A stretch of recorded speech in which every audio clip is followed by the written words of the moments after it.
আজকে আমরা পড়বো ক্লাস 4 এর ইংরেজি। এটা হচ্ছে আপনার 14 পৃষ্ঠা। 14 পৃষ্ঠায় কি বলছে দেখেন। এন্ড খুব সহজ একটা ডায়লগ আমরা দেখতে পাচ্ছি, যেটা হচ্ছে গার্ল কি বলছে, excuse me can I borough your eraser, আমি কি তোমার রাবারটা পেতে পারি। এখানে বড় হচ্ছে ধার করা, এরাজার অর্থ হচ্ছে রাবার। এক্সকিউজ মি, এই যে আমি কি আপনার রাবারটা একটু পেতে পারি। বয় কি বলছে, শিওর হেয়ার ইউর, এই যে নিন।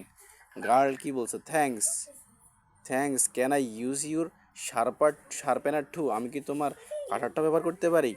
তখন বয় কি বলছে, আই এম সরি, দুঃখিত, আই ডোন্ট হ্যাভ এ শার্পেনার, আমার কোনো শার্পেনার বা কাঠার নেই। গার্ল কি বলছে, দ্যাটস ওকে থ্যাঙ্কস এনিওয়ে, ধন্যবাদ যে কোনোভাবে। ভয়, could I have some paper please, আমাকে কিছু কাগজ ধার দিতে পারবেন। গার্ল, শিওর টেক ইট, এই যে কাগজটা ধার নিন। এভাবেই সুন্দর করে ডায়লগটা সাজানো হয়েছে ক্লাস 2 এর 14 পৃষ্ঠায়। ধন্যবাদ সবাইকে থাকার জন্য, দেখার জন্য।